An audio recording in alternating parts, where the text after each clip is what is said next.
Hey everyone, welcome back to the channel. Today I'm going to walk you through a super practical tutorial.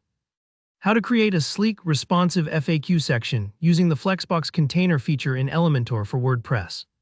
By the end of this video, you'll know exactly how to build an FAQ that looks professional, functions smoothly on all devices, and is easy to manage or update, an absolute must-have for any website that wants to be user-friendly.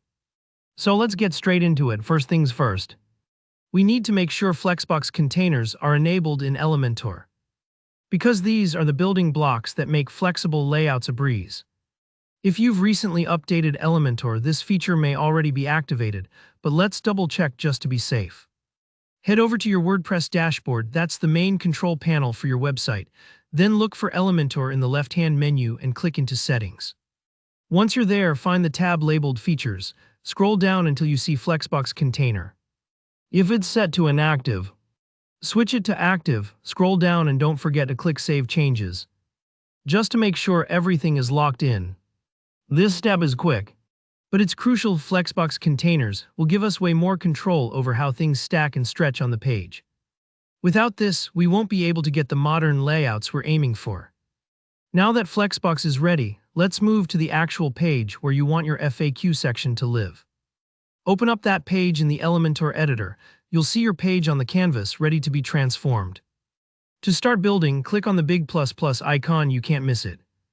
This lets you add a new section. For this tutorial, we want to choose the Flexbox option and pick a single column layout. Think of this main container as the shell that's going to hold all your FAQ items. In the container's layout settings, take a moment to adjust the width, minimum height, and alignment.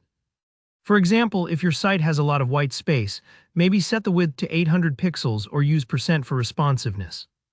This just shapes how your FAQ will look, so don't be afraid to play around here until it feels right for your website's vibe.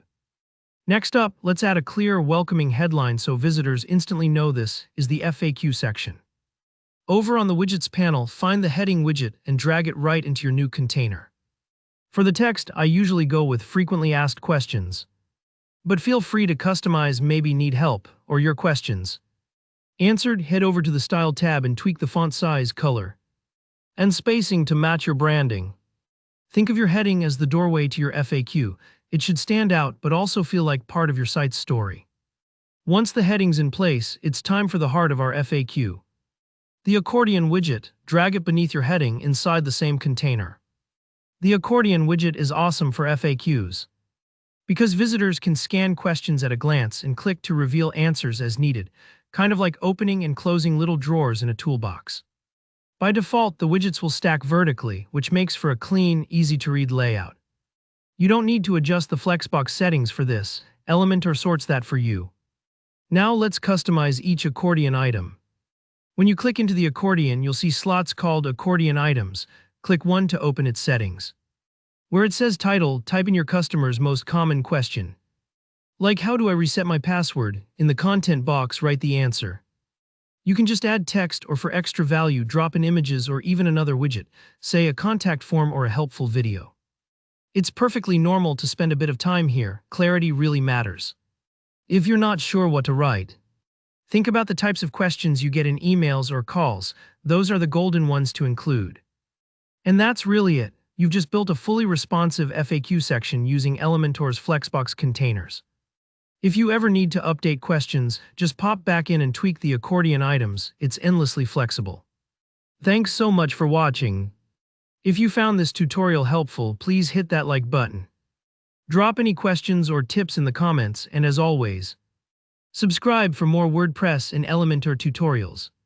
See you in the next video.